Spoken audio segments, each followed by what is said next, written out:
ചില സംഭവങ്ങൾ നമ്മളെ കാണുകയുണ്ടായി.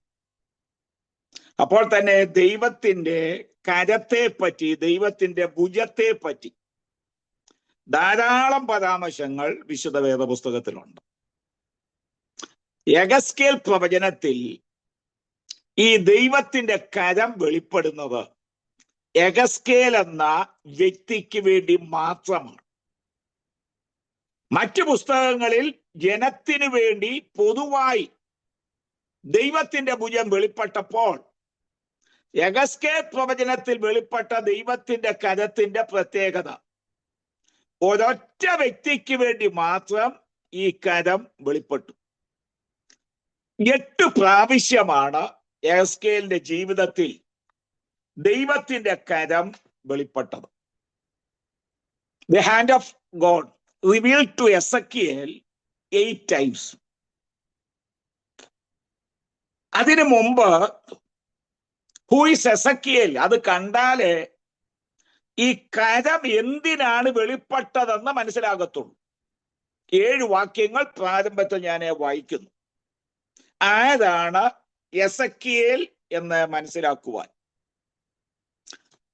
1, ഈ എസക്കിയേൽ ഒരു ക്യാപ്റ്റീവാണ്, പ്രവാസിയാണ്. 1-ാം അധ്യായം 1-ാം വാക്യം. Ezekiel chapter 1 verse 1. 30-ാം ആണ്ട് 4-ാം മാസം 5-ാം തീയതി ഞാൻ കെബാ നദീതീരത്ത് പ്രവാസികളുടെ ഇടയിൽ ഇരിക്കുമ്പോൾ. അപ്പൊ ഇദ്ദേഹം ഒരു ക്യാപ്റ്റീവാണ്, ഇദ്ദേഹവും ഒരു പ്രവാസിയാണ്. ആ പ്രവാസിക്കാണ്, ആ ക്യാപ്റ്റീവിനാണ് ഈ ഹാൻഡ് ഓഫ് ഗോഡ് റിവീൽ ചെയ്യുന്നത്. ഏത് സാഹചര്യത്തിലും എവിടെയായാലും ദൈവത്തിന്റെ കരം വെളിപ്പെടുവാൻ ഒരു തടസ്സവുമില്ല. ദൈവത്തിലെ നീ ആയിരിക്കുന്ന സാഹചര്യം എന്ത് തന്നെയാണെങ്കിലും അവിടെ നിനക്ക് വേണ്ടി ദൈവത്തിന്റെ കരം വെളിപ്പെടും. അതിലേക്ക് നമ്മളെ കടക്കുന്നുണ്ട്. 2-ാമത് ഹൂ ഈസ് എസക്കിയേൽ. ഈ എസക്കിയേൽ ഹീസ് എ പ്രീസ്റ്റ്, അദ്ദേഹം പുരോഹിതനാണ്. 1-ാം അധ്യായം തന്നെ 3-ാം വാക്യം വേഴ്സ് 3 ഓഫ് ചാപ്റ്റർ 1. കൽദയ ദേശത്ത് കബാ നദീതീരത്ത് വെച്ച് ബൂസിയുടെ മകൻ യെഹെസ്കേൽ പുരോഹിതന് യഹോവയുടെ അരുളപ്പാടുണ്ടായി. അപ്പോൾ who is Ezekiel? He is A priest.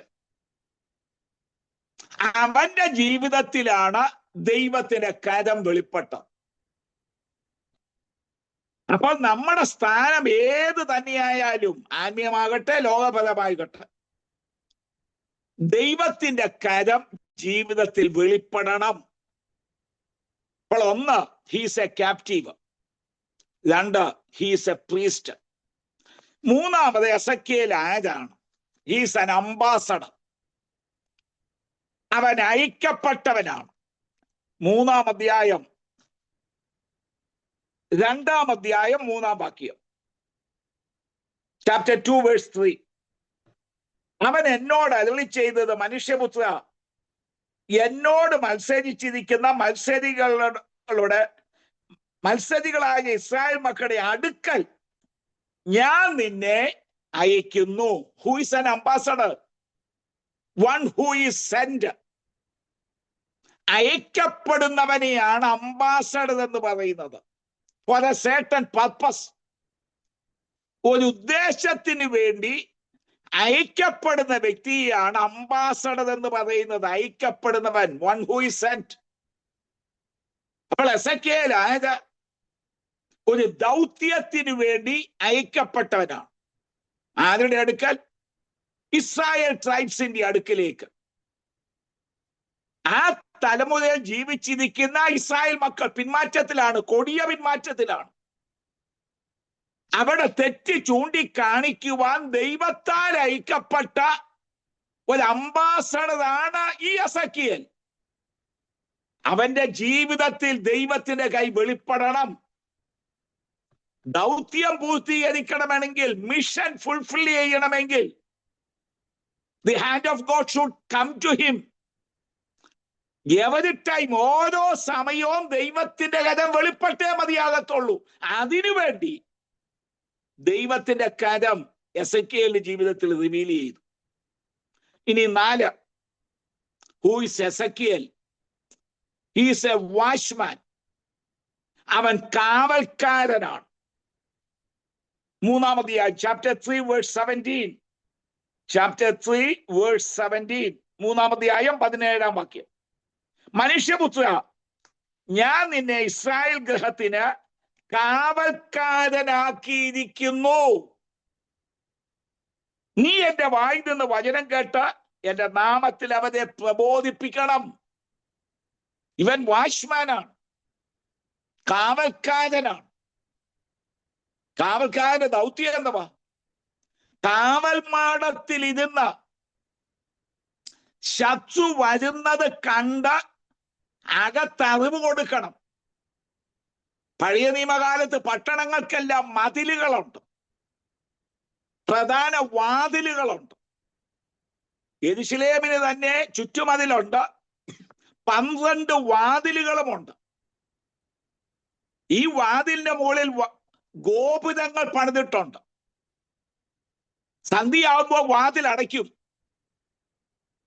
ഈ രാത്രി മുഴുവനും ഈ ഗോപുരത്തിൽ ഇരുന്നു കൊണ്ട് വാച്ച്മാൻ അവൻ പട്ടണത്തെ കാവൽ കാത്തുകൊണ്ടിരിക്കുകയാണ്.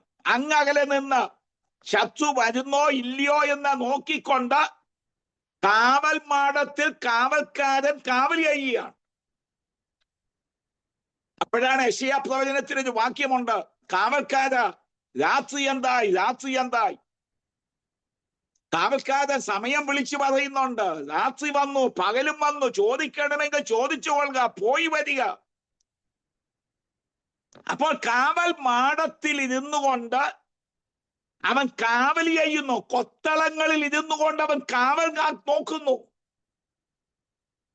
അപ്പോൾ യെഹെസ്കേലിനെ ദൈവം വിളിച്ചതെന്തിന്? കാവൽക്കാരനായിട്ട് അവനെ തിരഞ്ഞെടുത്തു. അവൻ കാവൽ കാക്കുകയാണ് രാത്രി മുഴുവനും. എന്നിട്ട് ഈ കാവൽക്കാരൻ ചെയ്യേണ്ടത് ദൈവത്തിൽ നിന്ന് കേൾക്കുന്ന അരുളപ്പാട് ജനത്തോട് പറയണം. ശത്രു വരുന്നുണ്ട്, ഇത് മുൻകൂട്ടി കണ്ടുകൊണ്ട് കൊട്ടാരത്തിൽ അറിവ് കൊടുക്കണം. അതിനുവേണ്ടിയാണ് എസെക്കിയേലിനെ തിരഞ്ഞെടുത്തത്. Who is Ezekiel? He is A watchman. അവന്റെ ജീവിതത്തിൽ ഈ ദൈവത്തിന്റെ കൈ വന്നേ മതിയാകത്തുള്ളൂ. കാവൽ നിൽക്കണമെങ്കിൽ ദൈവത്തിന്റെ കൈ വരണം. ഇനി 5, who is Ezekiel? He is a reprover. ശാസകൻ എന്നാണ് മലയാളത്തിൽ, ഇംഗ്ലീഷിൽ റിപ്രൂവർ. തെറ്റ് കണ്ട് ചൂണ്ടിക്കാണിക്കാൻ വിളിക്കപ്പെട്ടവൻ.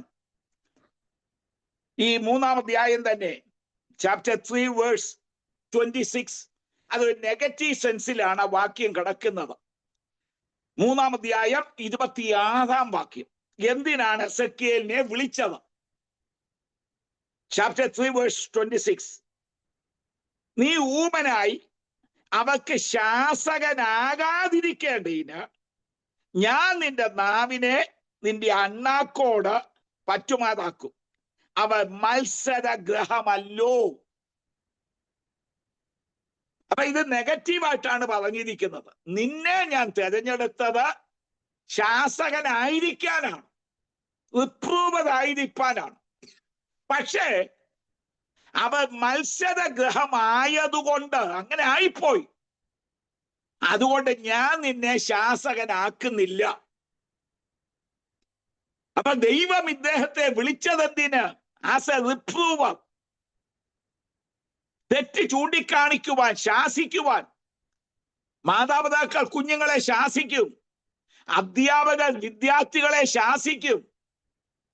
ശാസന ഇല്ലെങ്കിൽ ജീവിതം ക്രമപ്പെടുകയില്ല, നന്നായി പണിയപ്പെടുകയില്ല. അപ്പോൾ ഈ ജനത്തെ നന്നായി പണിയുവാൻ, ഒരുക്കിയെടുക്കുവാൻ ഒരു റിപ്രൂവറായി ദൈവം എസെക്കിയേലിനെ കണ്ടതാണ്. പക്ഷെ അവരതിന് വിധേയപ്പെടുന്നില്ല. അതുകൊണ്ട് ഞാൻ നിന്നെ അവർക്ക് ശാസകനാക്കുന്നില്ല. അപ്പോൾ who is Ezekiel? He's a reprover. ഇനി ഈ എസക്കിയേൽ ആരാണ്? അദ്ദേഹം ഒരു പ്രോഫറ്റ് ആണ്, പ്രവാചകനാണ്. യഹസ്കേൽ പ്രവചനം വലിയ പ്രവാചകന്മാരുടെ ഗണത്തിൽപ്പെട്ട ആളാണ്. ഗ്രേറ്റ് പ്രോഫറ്റ് എന്ന് പറയുന്നവരുടെ ഗണത്തിൽപ്പെട്ട ആളാണ് ഈ എസക്കിയേൽ. അദ്ദേഹത്തിന്റെ പ്രവചനമാണ് ഈ പുസ്തകം മുഴുവനും. അതിലൊരു വാക്യം മാത്രം തെളിവിന് വേണ്ടി മാത്രം വായിക്കാം. ഇദ്ദേഹം പ്രവചിച്ചു, പ്രവാചകനായിരുന്നു എന്നതിന് അനേകം വാക്യങ്ങളും തെളിവുകളുണ്ടെങ്കിലും ഒരു വാക്യം മാത്രം ഞാനൊന്ന് വായിക്കുന്നു. ചാപ്റ്റർ 11 വേഴ്സ് 13, 11-ാം അധ്യായം 13-ാം വാക്യം. Chapter 11 verse 13. ഞാൻ പ്രവചിച്ചു കൊണ്ടിരിക്കുമ്പോൾ തന്നെ ബനായാവിന്റെ മകനായ പെലത്യാവ് മരിച്ചു. ഞാൻ പ്രവചിച്ചു കൊണ്ടിരിക്കുമ്പോൾ തന്നെ. അവൾ who is Ezekiel? He's A prophet. അപ്പൊ ഇദ്ദേഹം പ്രീസ്റ്റ് മാത്രമല്ല, ഇദ്ദേഹം ഒരു പ്രോഫറ്റും കൂടിയാണ്. അവന്റെ ജീവിതത്തിൽ ദൈവത്തിന്റെ കൈ വന്നേ ഒക്കത്തുള്ളൂ പ്രവചിക്കുവാൻ. അതൊക്കെ നമ്മൾ കാണാൻ പോവുകയാണ്. അപ്പോൾ ഈ എസക്കിയേൽ ഹീസ് എ പ്രോഫറ്റ്. ഏഴാമത് ലാസ്റ്റ്ലി അവസാനമായിട്ട് ഹീസ് എ സൈൻ.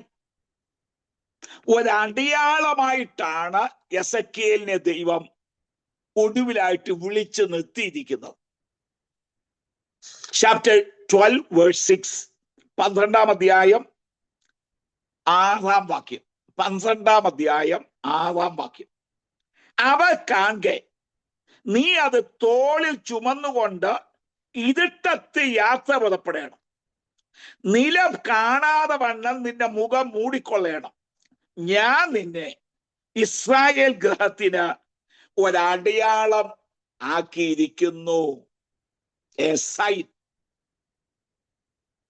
ബാക്കി എല്ലാ പതിവുകളും ശ്രേഷ്ഠതയുള്ളതാണ്. അതിന്റെ ആ എപ്പെക്സ് എന്ന് പറയുന്നത്, ക്ലൈമാക്സ് എന്ന് പറയുന്നത് സൈനാണ്. ദൈവം നമ്മളെ ലോകത്തിന് അടയാളമാക്കി വച്ചിരിക്കുക. എസക്കിയേലിനെ ദൈവം ഒരു സൈനായിട്ട്, പലതും ഇവനെന്ന് പഠിക്കാനുണ്ട്. നമ്മളിൽ നിന്ന് ലോകം പലതും പഠിക്കുന്നുണ്ട്.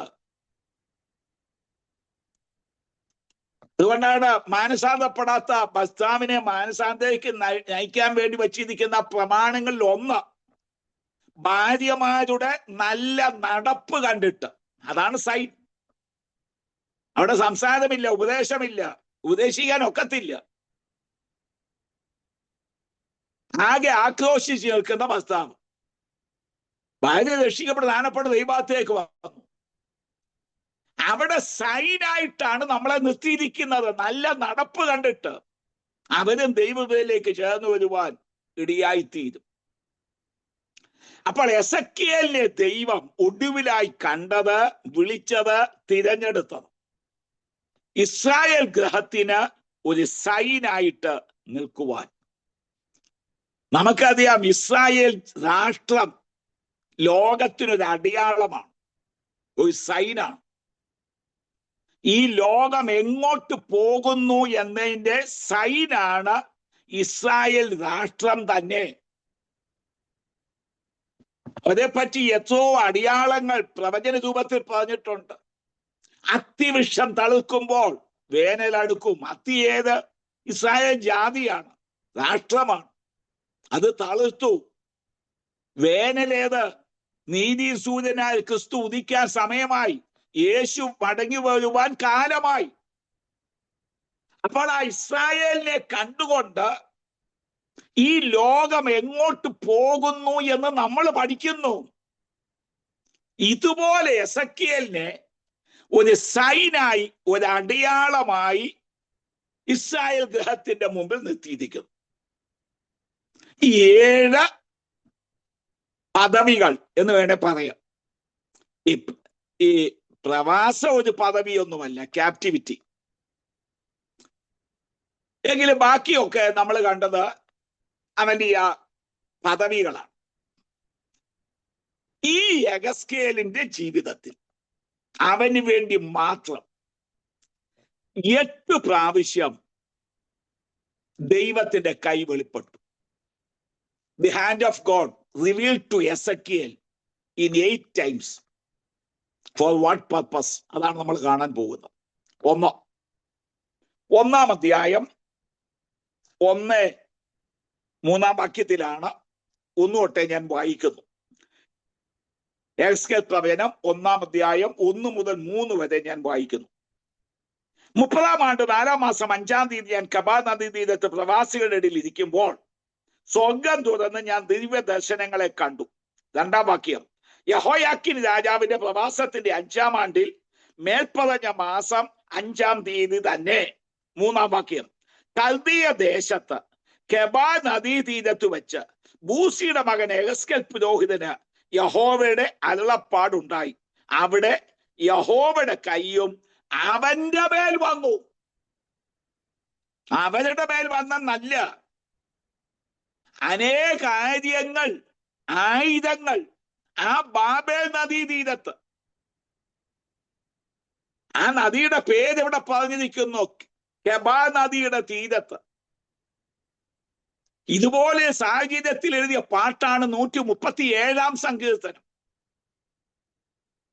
ബാബേൽ നദിയുടെ തീരത്തിരുന്നപ്പോൾ ഞങ്ങൾ ഇതിന്ന് കരഞ്ഞു. ഇതേ സാഹചര്യത്തിൽ എഴുതിയ പാട്ടാണ്. ഞങ്ങളെ ബദ്ധരാക്കി കൊണ്ടുപോയവർ സിയോൻ ഗീതങ്ങളെ കുറിച്ചും ഞങ്ങളുടെ സന്തോഷത്തെ കുറിച്ചും ഞങ്ങളോട് ചോദിച്ചു. 2 ചോദ്യം ഈ പ്രവാസികത്തിൽ ഇരിക്കുന്നവരോട് ചോദിച്ചു. ഞാനത് ആ ഭാഗം ഒന്ന് വായിച്ചു കേൾപ്പിക്കാം. ഈ പ്രവാസത്തിൽ കിടക്കുന്ന ഈ ജനത്തോട് അവിടെ ഉള്ളവർ 2 ചോദ്യം ചോദിക്കുന്നുണ്ട്. 137-ാം സങ്കീർത്തനം 1 വാക്യങ്ങൾ. ബാബേ നദികളുടെ തീരത്ത് ഞങ്ങൾ ഇരുന്നു, സിയോനെ ഓർത്തപ്പോൾ ഞങ്ങൾ കരഞ്ഞു. അതിന്റെ നടുവിലെ അനധിവിഷയങ്ങളിന്മേൽ ഞങ്ങൾ ഞങ്ങളുടെ കിന്നരങ്ങളെ തൂക്കിയിട്ടു. ഞങ്ങളെ ബദ്ധരാക്കി കൊണ്ടുപോയവർ സിയോൻ ഗീതങ്ങളൊന്ന് ചൊല്ലുവിനെന്ന് പറഞ്ഞ ഗീതങ്ങളെയും ഞങ്ങളെ പീഡിച്ചവർ സന്തോഷത്തെയും ഞങ്ങളോട് ചോദിച്ചു. അപ്പൊ 2 ചോദ്യങ്ങളാണ് ഇവരോട് ചോദിച്ചത്. ഒന്ന്, ഗീതങ്ങളെ ചൊല്ലി ഗീതങ്ങളെ പറ്റി ചോദിച്ചു. 2, സന്തോഷത്തെ പറ്റി ചോദിച്ചു. ഈ പീഡി അനുഭവിക്കുമ്പോൾ, ക്യാപ്റ്റിവിറ്റിയിൽ കിടക്കുമ്പോൾ, what's the reason for your happiness, joy? വിലപിക്കുന്നില്ല, കരയുന്നില്ല, അവരിൽ നിന്ന് സന്തോഷിക്കുന്നു. അപ്പോൾ ഇവരെ ബദ്ധരാക്കി കൊണ്ടുപോയതൊക്കെ ഇത് മനസ്സിലാകുന്നില്ല. എന്തുവാ ഈ നിങ്ങൾ പാടുന്ന ഗീതം? എന്തുവാ പാട്ടെന്തുവാ? ഈ കഷ്ടതയുടെ മധ്യത്തിൽ എന്തുകൊണ്ട് സന്തോഷിക്കുന്നു? ലോകത്തിന് മനസ്സിലാക്കാത്ത കാര്യമാണ്. നമ്മൾ പറയുന്ന പാട്ട്, ആരാധന, അന്യഭാഷ, ഇത് ലോകർക്ക് മനസ്സിലാകത്തില്ല. 2, കഷ്ടതയുടെ മധ്യത്തിൽ നമ്മൾ പാട്ടുപാടുന്നു, നമ്മുടെ സന്തോഷം അതവർക്ക് മനസ്സിലാകുന്നില്ല. ഈ ചോദ്യത്തിന് ഇവര് മറുപടി കൊടുക്കുന്നുണ്ട്. എന്താണ് ഞങ്ങളുടെ സന്തോഷം? 6-ാം വാക്യത്തിലാണ്.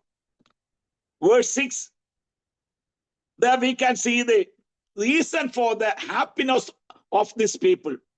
6-ാം വാക്യം, നിന്നെ ഞാൻ ഓർക്കാതെ പോയാൽ യെരൂശലേമിനെ എന്റെ മുഖ്യ സന്തോഷത്തെക്കാൾ, യെരൂശലേമിനെ എന്റെ മുഖ്യ സന്തോഷത്തെക്കാൾ വിലമതിക്കാതെ പോയാൽ. അപ്പോൾ എന്താ ഞങ്ങളുടെ ഹാപ്പിനെസ്, ജോയിയുടെ റീസൺ? That is Jerusalem. യെരൂശലേമിനെ പറ്റിയുള്ള ചിന്തയാണ് ഈ പ്രവാസത്തിൽ ഇരുന്ന് ഞങ്ങൾ സന്തോഷിക്കാൻ കാരണം. പ്രവാസകാലം തീരും.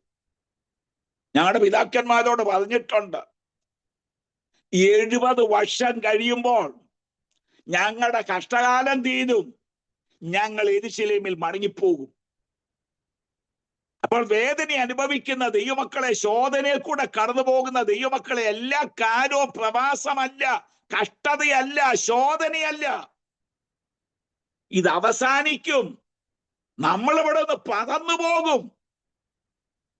പുത്തനാം യെരൂശലേമിൽ നമ്മൾ നിത്യകാലം വാഴും. ആ ഭാവി പ്രത്യാശയാണ്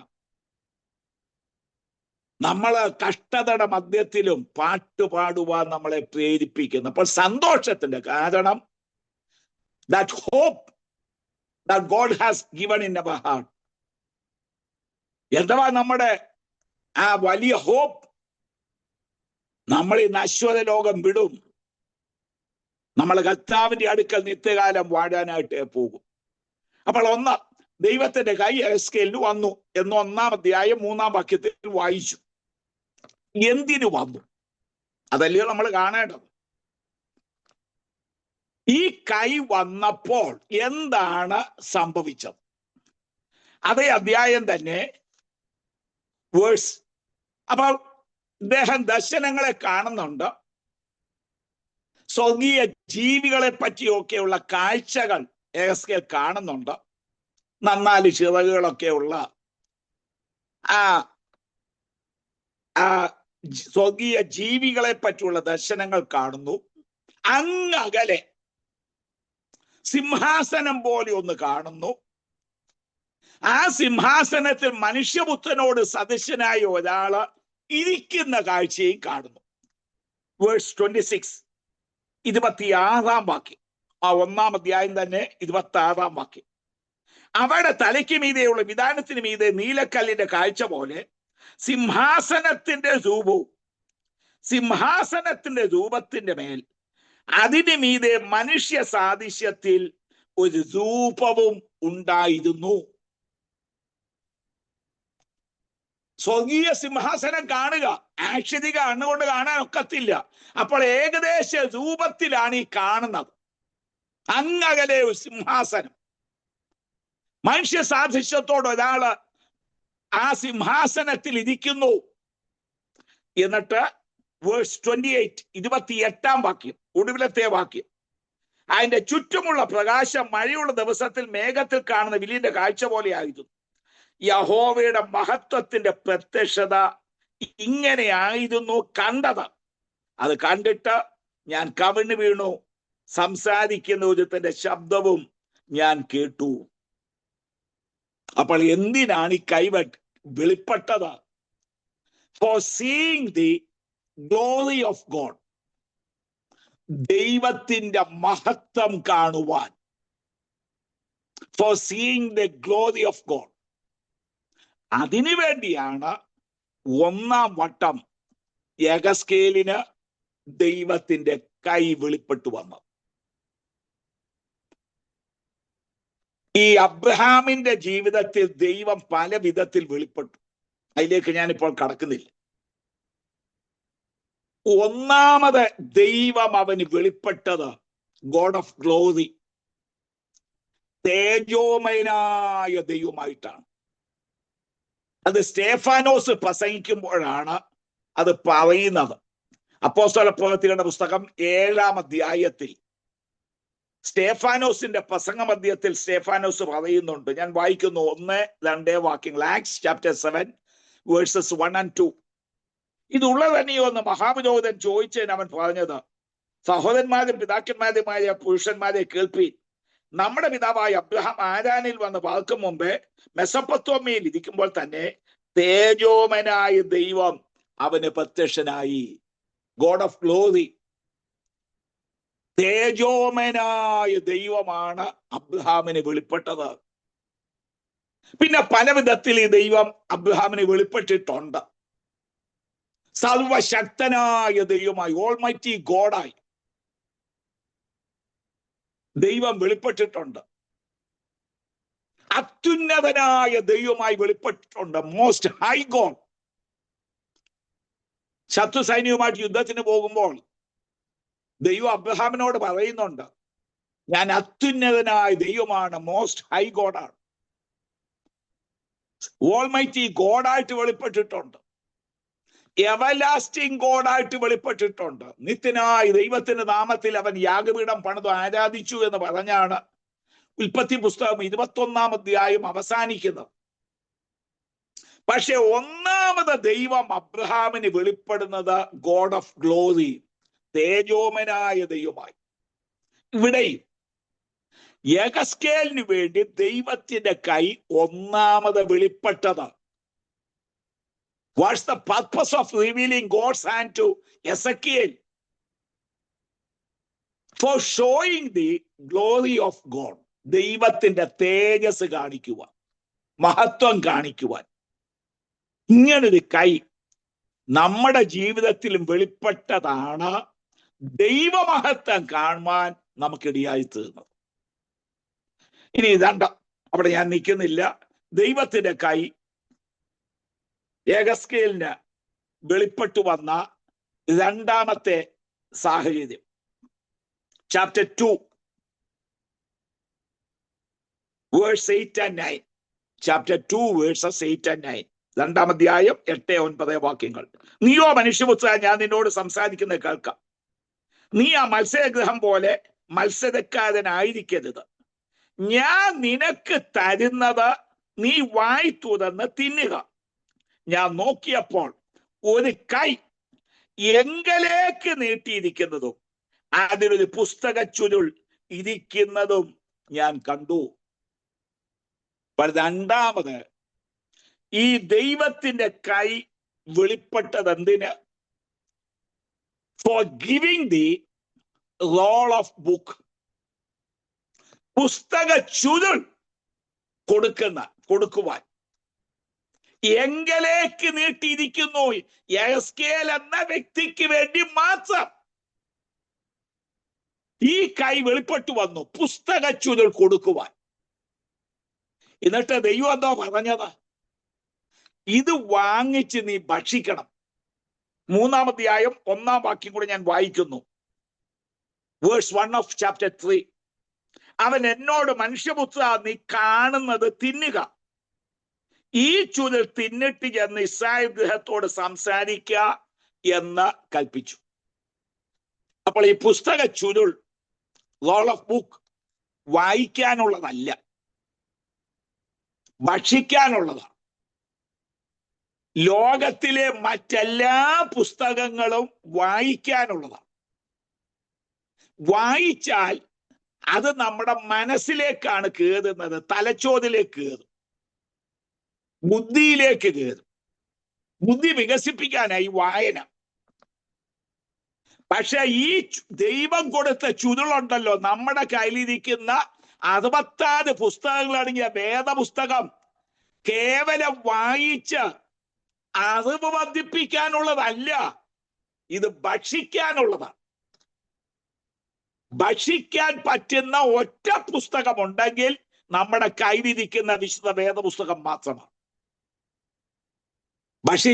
ഈ കാര്യം തന്നെ ഇരമ്യാ പ്രവചനം 15-ാം അധ്യായം 16-ാം വാക്യത്തിലുണ്ട്. Jeremiah chapter 15 verse 16. ഞാൻ നിന്റെ വചനം കണ്ടെത്തി ഭക്ഷിച്ചിരിക്കുന്നു. അപ്പൊ ദൈവത്തിന്റെ വചനം ഭക്ഷിക്കാനുള്ളതാണ്, തിന്നാനുള്ളതാണ്.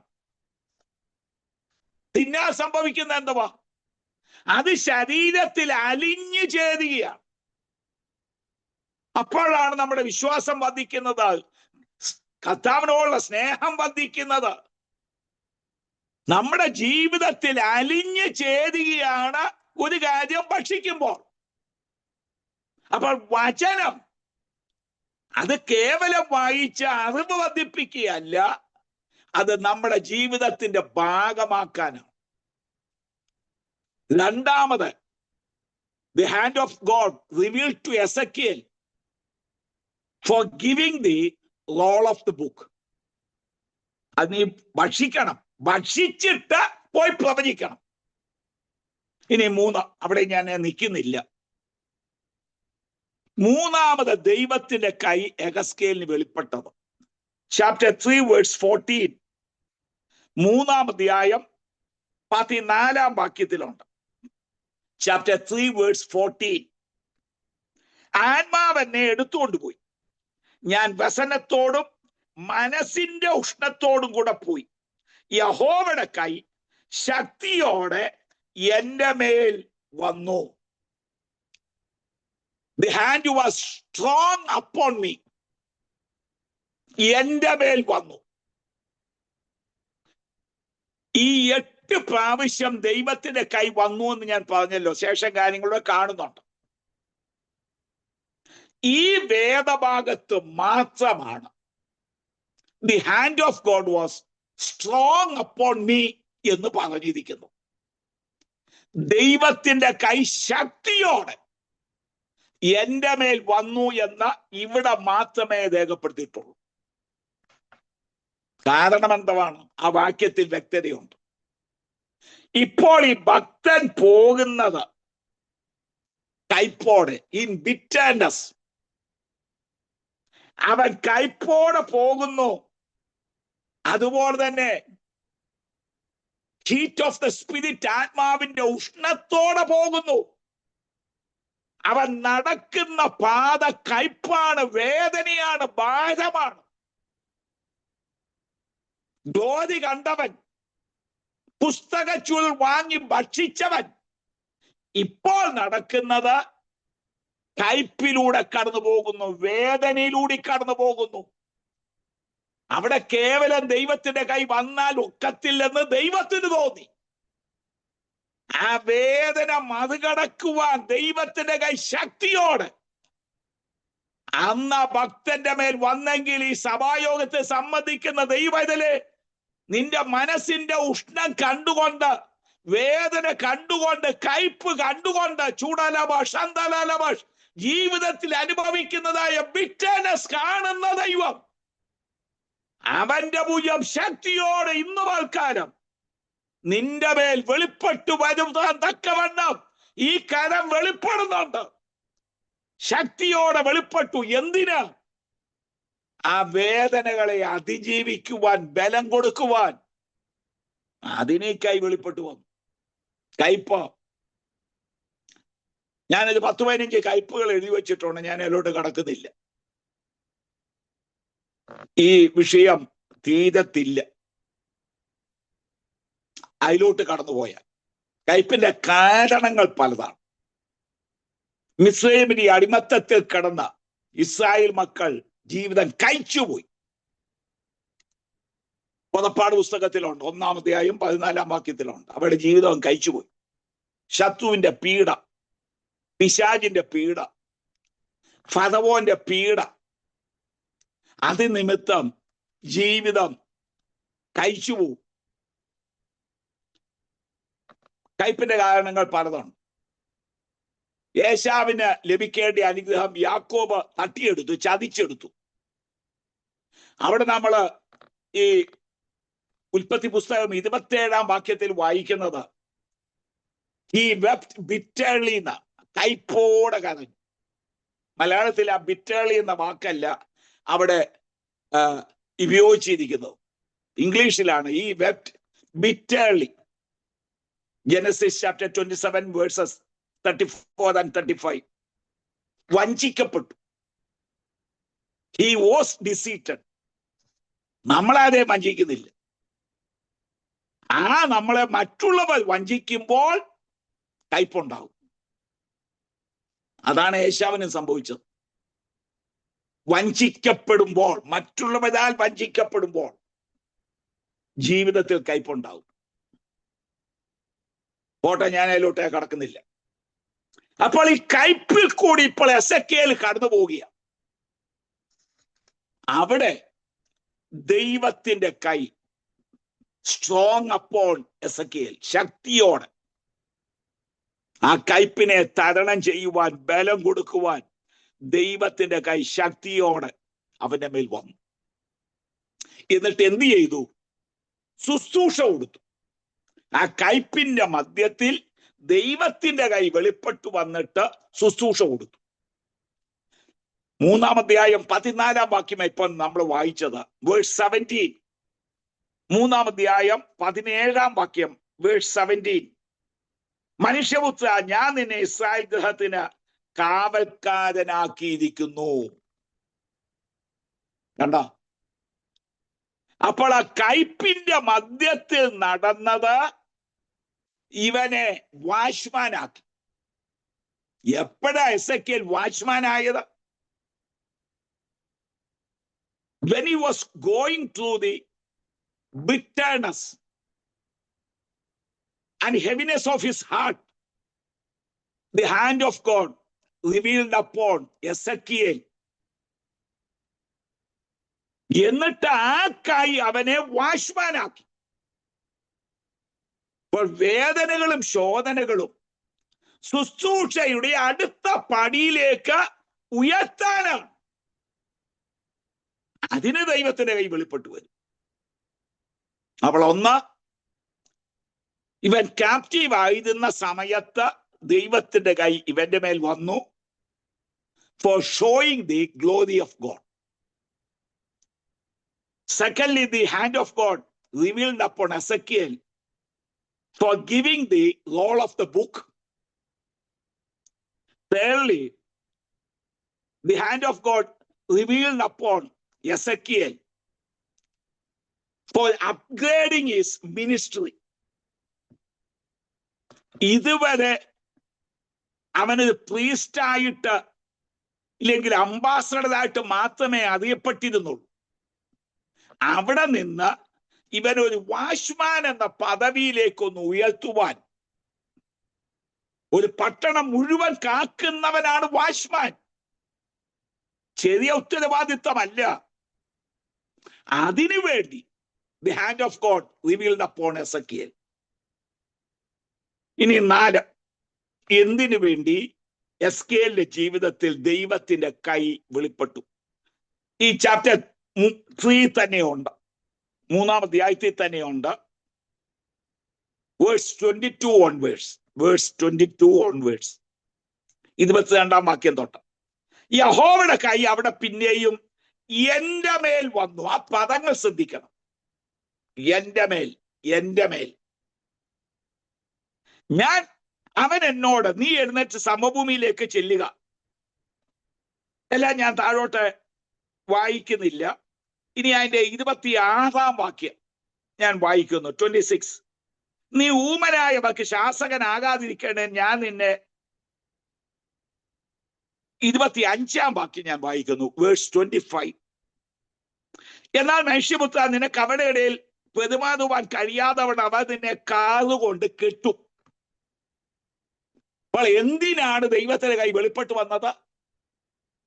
ശുശ്രൂഷയിലെ പ്രതികൂലങ്ങൾ അറിയിക്കുവാൻ, for showing the obstacles in the ministry. പ്രവാചക, നീ പ്രവചിക്കാൻ പോവുകയാണല്ലോ, പക്ഷെ അവ നിന്നെ കാതുകൊണ്ട് കെട്ടും, അവരുടെ ഇടയിൽ പെരുമാറാതിരിപ്പാൻ. അപ്പൊ സംഭവിക്കാൻ പോകുന്നതായ പ്രതികൂലങ്ങൾ മുൻകൂട്ടി അറിയിക്കാൻ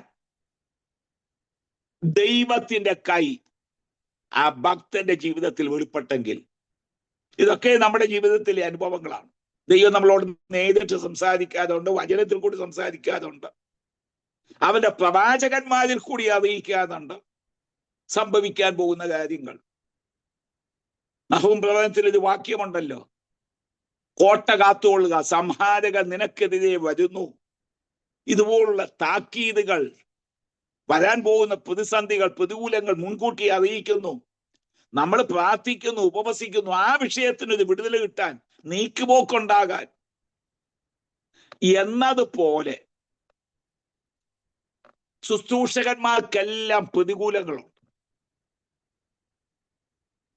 ഈ യഹസ്കേലിനെ പ്രവാചകനായി, പുരോഹിതനായി, വാച്ച്മാനായി, അംബാസഡറായിട്ടൊക്കെ തിരഞ്ഞെടുത്തു. നല്ല കാര്യം. പക്ഷെ വേണ്ടേ, കാതുകൊണ്ട് കെട്ടാൻ പോകും. അവിടെ ഇടയിൽ പെരുമാറാൻ കഴിയാതവണ്ണം, മൂവ് ചെയ്യാൻ കഴിയാതവണ്ണം നിന്നെ കെട്ടാൻ പോകുന്നു. അപ്പൊ ദൈവം മുൻകൂട്ടി അറിയിച്ചു. അതിനുവേണ്ടി ദൈവത്തിന്റെ കൈ യഹസ്കേലിന്റെ ജീവിതത്തിൽ വെളിപ്പെട്ടു വന്നു. ഇനി 5, യഹസ്കേലിന്റെ ജീവിതത്തിൽ ദൈവത്തിന്റെ കൈ വെളിപ്പെട്ടതായ 5-ാമത്തെ സന്ദർഭം 8-ാം അധ്യായം, ചാപ്റ്റർ 8, ആദ്യം 1-ാം വാക്യം വായിക്കുന്നു, വേഴ്സ് 1. Chapter 8 verse 1. ആറാം ആണ്ട് 6-ാം മാസം 5-ാം തീയതി ഞാൻ വീട്ടിലിരിക്കെ യഹൂദ മൂപ്പന്മാർ എന്റെ മുമ്പിൽ ഇരിക്കുകയും ചെയ്തപ്പോൾ അവിടെ യഹോവയായ കർത്താവിന്റെ കൈ എന്റെ മേൽ വന്നു. യഹോവയുടെ കൈ എന്റെ മേൽ വന്നു. ഇരിക്കുന്നത് വീട്ടിലാണ്, ഞാൻ വീട്ടിലിരിക്കുന്നു. യഹൂദ മൂപ്പന്മാർ അവന്റെ മുമ്പിലും ഇരിപ്പുണ്ട്. എല്ലാവരും കാണുകയല്ല ഈ ദൈവത്തിന്റെ കൈ വന്നത്, എല്ലാവരുടെ മേലും വന്നില്ല. യെഹെസ്കേലിന്റെ ജീവിതത്തിൽ മാത്രം ദൈവത്തിന്റെ കൈ വെളിപ്പെട്ടു വന്നു. എന്നിട്ട് ആ കൈ ചെയ്തത് എന്താണെന്ന് 3-ാം വാക്യം, ഇനി ഞാൻ 3-ാം വാക്യം വായിക്കുന്നു, വേഴ്സ് 3. അവൻ കൈ പോലെ ഒന്ന് നീട്ടി എന്നെ തലമുടിക്ക് പിടിച്ചു. ആത്മാവ് എന്നെ ഭൂമിയുടെയും ആകാശത്തിന്റെയും മധ്യേ ഉയർത്തി. ദിവ്യ ദർശനത്തിൽ യെരൂശലേമിന്റെ വടക്കോട്ടുള്ള അകത്തെ വാതിൽക്കൽ കൊണ്ടുവന്നു. ഇത് നമ്മളൊന്ന് ഭാവനയെ കൊണ്ടുവരണം. ഈ കൈ വന്നിട്ട് യെഹെസ്കേലിന്റെ തലമുടിക്ക് പിടിച്ചു, എന്നിട്ട് പതുക്കെ ഉയർത്തി. തലമുടിയിൽ തൂങ്ങി ആടി ആകാശത്തിനും ഭൂമിക്കും നടുവിൽ യെഹെസ്കേൽ കിടക്കുക. ആ കിടപ്പിൽ കിടന്നുകൊണ്ട്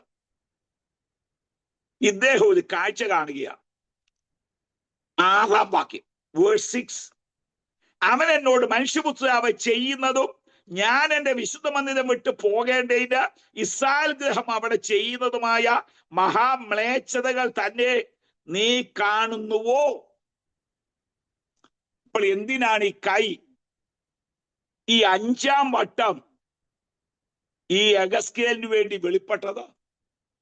ഫോർ സീയിങ് ദി അബോമിനേഷൻസ്, മ്ലേച്ഛതകൾ കാണുവാൻ. അപ്പൊ ജീവിതങ്ങളുടെ ഹൃദയത്തിലുള്ളതായ, ഉള്ളിലുള്ളതായ ആ അശുദ്ധികൾ കാണുവാൻ കൊടുക്കേണ്ടി വരുന്ന വില വലുതാണ്. അതല്ലേ അതിന്റെ ആത്മീയ സന്ദേശം. മറ്റുള്ളവരുടെ തെറ്റ് കണ്ടുകൊണ്ട് ചൂണ്ടിക്കാട്ടുമ്പോൾ വലിയ വില കൊടുക്കേണ്ടതായിട്ട് വരും. അത് ആലയത്തിനകത്തായാലും പുറത്തായാലും.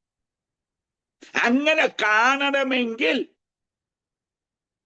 അതിന് കൊടുക്കേണ്ടി വരുന്ന വില വലുത്. തലമുടിയിൽ തൂങ്ങിക്കിടന്നാലേ ഇത് കാണാനൊക്കത്തുള്ളൂ. അങ്ങനെ പൊക്കിയെടുത്താണ് ഈ കാഴ്ച. ഇസ്രായേൽ മക്കൾ പിന്മാറ്റത്തിലാണ്, കൊടിയ പിന്മാറ്റത്തിലാണ് യഹൂദ ജനം. അത് പ്രവാചകനെ കാണിക്കുകയാണ്.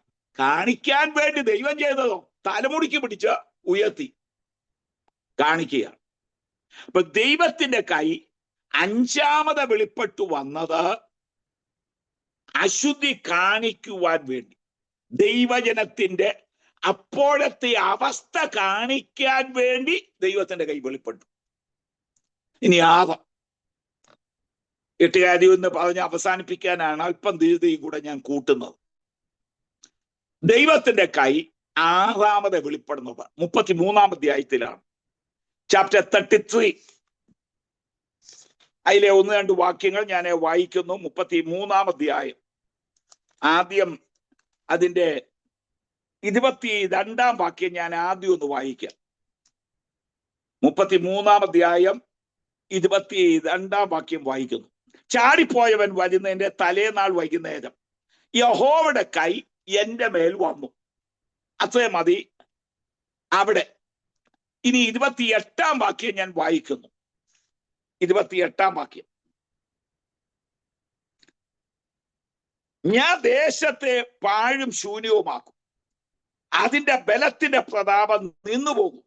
ഇസ്രായേൽ പർവ്വതങ്ങൾ ആരും വഴി പോകാതെ വണ്ണം ശൂന്യമായി തീരും.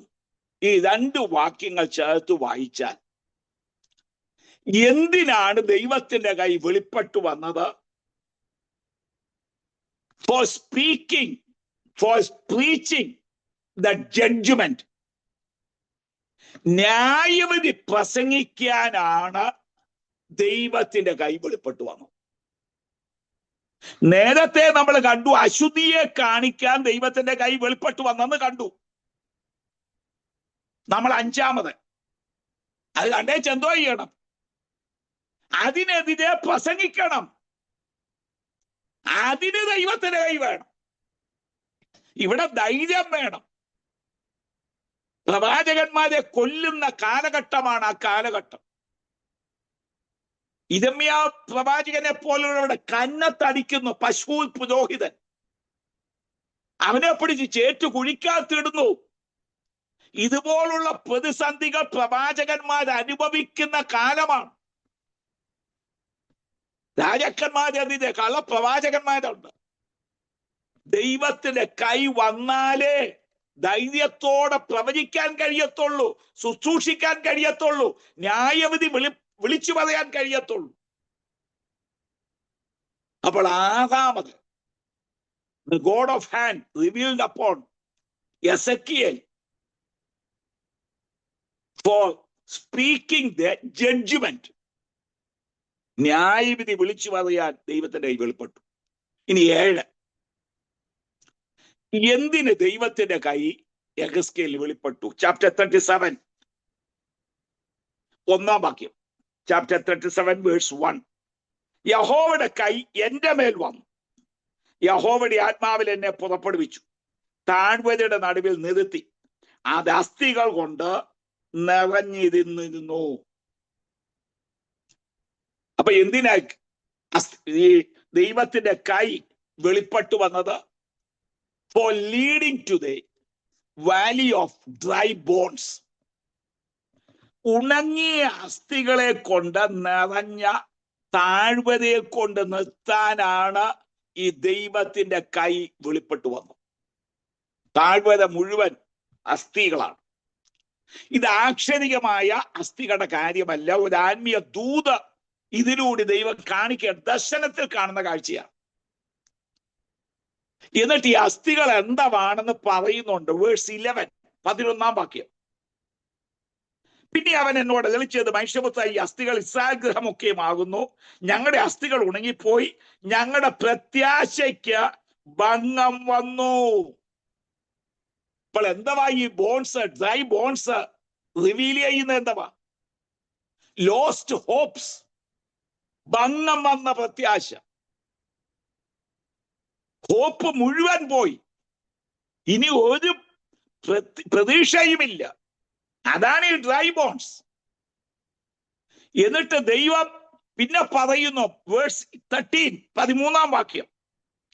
അങ്ങനെ എന്റെ ജനമേ, ഞാൻ നിങ്ങളുടെ ശവക്കുഴി തുറന്ന് നിങ്ങളെ ശവക്കുഴിയിൽ നിന്ന് കയറ്റുമ്പോൾ ഞാൻ യഹോവയെന്ന് നിങ്ങൾ അറിയും. I will take you out of your graves. ഇപ്പൊ നിങ്ങൾ പറയുന്നല്ലോ ശവക്കുഴിക്കകത്തായിപ്പോയി, ഇനി ഒരിക്കലും തിരികെ കിട്ടത്തില്ല, നഷ്ടപ്പെട്ടു, സമ്പാദ്യം നഷ്ടപ്പെട്ടു, തലമുറ നഷ്ടപ്പെട്ടു, ഇന്ന് നഷ്ടബോധമാണ്. എന്നാൽ ദൈവാത്മാവ് പറയുന്നു, ദൈവം ശവക്കുഴികളെ തുറന്ന് ഇവരെ പുറത്തെടുക്കും. എന്തെല്ലാം ജീവിതത്തിൽ നഷ്ടപ്പെട്ടോ അതെല്ലാം തിരികെ തരാൻ വിളിച്ച ദൈവം വിശ്വസ്തനാണ്. അപ്പോൾ 7-ാം വട്ടം ദൈവത്തിന്റെ കൈ വെളിപ്പെട്ടു വന്നത്. For leading him to the valley of dry bones. ഉണങ്ങിയ അസ്ഥികൾ. പക്ഷെ ഈ അസ്ഥികളൊന്നും ഒടിഞ്ഞിട്ടില്ല. അതാണ് ഈ അസ്ഥികളുടെ പ്രത്യേകത. ബന്ധം വിട്ടുപോയി, ഏറ്റവും ഉണങ്ങിപ്പോയി, എല്ലാം സത്യമാണ്. പക്ഷെ അസ്ഥി ഒടിഞ്ഞു എന്നൊരു വാക്ക് ആ വേദഭാഗത്തില്ല. അസ്ഥി ഒടിഞ്ഞിട്ടില്ല. അതുകൊണ്ട് ഈ അസ്ഥികളെ ഒരു സൈന്യമാക്കി. എന്താ അതിന്റെ അർത്ഥം? ഏത് പ്രതിസന്ധി വന്നാലും അസ്ഥി ഒടിയാതിരുന്നാൽ, ദൈവമായിട്ടുള്ള ബന്ധം മുറിയാതിരുന്നാൽ പ്രതീക്ഷയ്ക്ക് വകയുണ്ട്. യേശുവിന്റെ ക്രൂശിലേക്ക് നോക്കിയാൽ യേശുവിന് ബാഹ്യമായി മുഴുവൻ പരിക്കുകളാണ്. തലയിൽ മുൾക്കിരീടം, ശരീരം മുഴുവൻ അടിച്ചു മുറിവേൽപ്പിച്ചു. പക്ഷെ അകത്ത് ഒരസ്ഥിയും ഒടിഞ്ഞിട്ടില്ല. അവന്റെ അസ്ഥികളൊന്നും ഒടിഞ്ഞിട്ടില്ല. രണ്ടു വശത്ത് കിടക്കുന്ന കള്ളന്മാരെ നോക്കിയാലോ, പുറമെ ബാഹ്യമായ വലിയ പരിക്കുകളില്ല. യേശുവിന് ഏറ്റ പരിക്കുകളൊന്നും ഈ കള്ളന്മാർക്കില്ല. കയ്യിലും കാലുകളിലും ആണികളുണ്ട്, അത്രയുമല്ലാതെ ഇവരെ അടിച്ച മുറിവേൽപ്പിച്ചല്ല കിടത്തിയേക്കുന്നത്. പക്ഷെ അവരുടെ അകത്തേക്ക് നോക്കിയാലോ അസ്ഥി ഒടിഞ്ഞു കിടക്കുക. പക്ഷെ യേശുവിന്റെ അസ്ഥി ഒടിഞ്ഞിട്ടില്ല. നമ്മൾ കർത്താവുമായിട്ടുള്ള ബന്ധം മുറിയാതിരുന്നാൽ നമുക്ക് പ്രതീക്ഷയ്ക്ക് വകയുണ്ട്. ദൈവം നമ്മളെ സഹായിക്കട്ടെ. അപ്പോൾ 7-ാം വട്ടം ദൈവത്തിന്റെ കൈ വെളിപ്പെട്ടു വന്നത് അസ്ഥി താഴ്വരയിലേക്ക് കൊണ്ടുപോകാൻ. ഭംഗം വന്ന ലോസ്റ്റ് ഹോപ്സ് ആണ്. പക്ഷേ I will open the Graves. നഷ്ടപ്പെട്ടത് മുഴുവൻ ഞാൻ മടക്കിക്കൊണ്ടുവരും. ഇന്ന് വാൽക്കാല സഭായുഗത്തിൽ ചിലരോട് വ്യക്തിപരമായി വചന വെളിച്ചത്തിൽ ആലോചന പറയുക. എന്തെല്ലാം നഷ്ടപ്പെട്ടോ തിരികെ കിട്ടത്തില്ല. ഇനി പ്രാർത്ഥിച്ചിട്ട് കാര്യമില്ല, പ്രതീക്ഷിച്ചിട്ട് കാര്യമില്ല. കൈകളുടെ അധ്വാന ബലം നഷ്ടപ്പെട്ടു പലരുടെയും കൈകളിലാണ്, കുഴിക്കകത്താണ്. പക്ഷേ അവയെ ജീവിപ്പിച്ച് നിന്റെ കയ്യിൽ ഏൽപ്പിക്കാൻ ദൈവം വിശ്വസ്തൻ. എബ്രായ ലേഖനം 11-ാം അധ്യായം 35-ാം വാക്യം, ഹീബ്രൂസ് ചാപ്റ്റർ 11 വേഴ്സ് 35, മരിച്ചവർക്ക് സ്ത്രീകൾക്ക് തങ്ങളുടെ മരിച്ചവരെ ഉയർത്തെഴുന്നേൽപ്പിനാൽ തിരികെ ലഭിച്ചു. അങ്ങനെ ആ വാക്യം.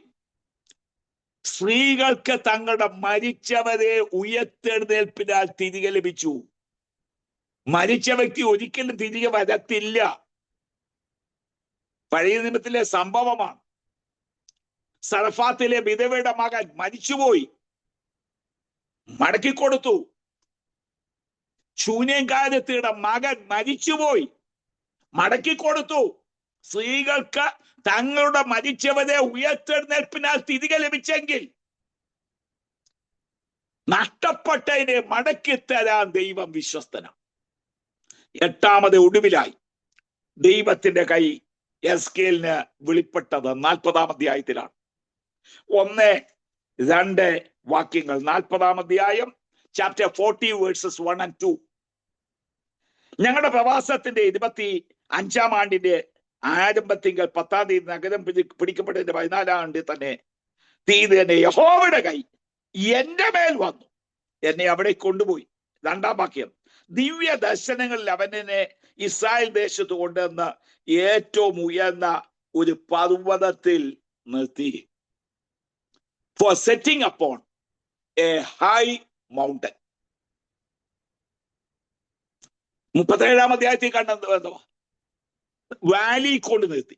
ഉണങ്ങിയ അസ്ഥികളെ കൊണ്ട് വാലി കൊണ്ട് നിർത്തി. 40-ാം അധ്യായത്തിലോ ഏറ്റവും ഹൈ മൗണ്ടനിൽ കൊണ്ട് നിർത്തി. എല്ലാ കാലത്തും വാലിയിലല്ല, താഴ്വരയിലല്ല. അവസാനം നമ്മൾ കാലുകുത്തി നിൽക്കാൻ പോകുന്നത് ഉയർന്ന മൗണ്ടനിലാണ്. ഈ 40-ാം അധ്യായം തൊട്ട് ആ സഹസ്രാബ്ദ വാഴ്ചകാലത്തെ ആലയത്തിന്റെ വർണ്ണനയാണ് പറഞ്ഞിരിക്കുന്നത്. അതിൽ 43-ാം അധ്യായം 12-ാം വാക്യം കൂടെ വായിച്ച് ചിന്ത അവസാനിപ്പിക്കുന്നു. Chapter 43 verse 12. ഇതാകുന്നു ഈ പർവ്വതത്തിന് മുകളിൽ കൊണ്ട് നിർത്തിയത് എന്തിനു വേണ്ടിയാണ്?